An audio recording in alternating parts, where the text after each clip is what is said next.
एक नागपुर गांव की कहानी, सास और बहू की। अविनाश, तुम कब मेरी बात सुनोगे? आखिर मैं तुम्हारी पत्नी हूँ, काव्या ने गुस्से में अविनाश से कहा। अविनाश बिना बोले घर से बाहर निकल गया। अब ऐसा हर दिन होता है। काव्या अपनी सास सुलोचना जी की बहुत इज्जत करती थी, लेकिन सुलोचना जी हमेशा उसे नीचे दिखाने की कोशिश में लगी रहती थी। आज भी वही काव्या ने सुबह जल्दी उठकर नाश्ता बनाया। अविनाश को सूजी का हलवा बहुत पसंद था, इसीलिए उसने नाश्ते के साथ हलवा भी बनाकर सभी को परोस दी। उसके ससुर रमेश जी ने सुलोचना जी को टोकते हुए कहा, ये क्या फिजूल खर्ची है, सुबह सुबह देसी घी का हलवा?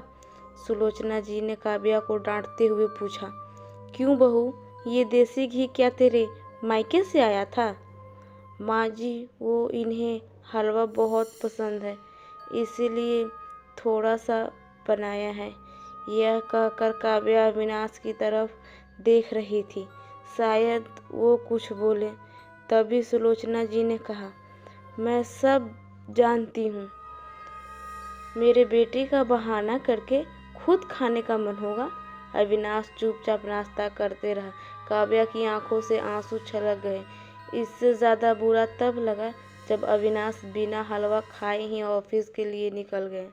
काव्या घर का काम समेटने में लग गई। इधर सुलोचना जी बाहर डाइनिंग रूम में बैठकर बड़बड़ाती रही। काम करके काव्या अपने कमरे में जाकर रोने लगी।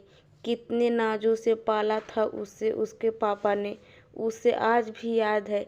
एक बार उसने गाजर के हलवा बनाने के लिए कहा था, लेकिन माँ ने सूजी का हलवा बना दिया था।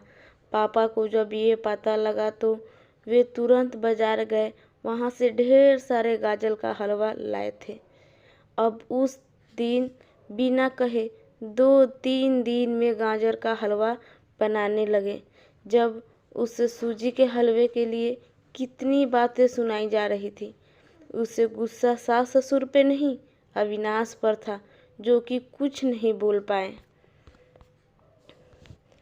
शाम को जब उसने अविनाश से शिकायत की तो वो बस इतना ही बोले, इस घर में केवल माँ की पसंद का खाना बनता है, आगे से ध्यान रखना, और माँ के ही पसंद का खाना बनाना, मेरे पसंद का नहीं, आगे से ध्यान रखना, कहकर और वो सोने चला गया।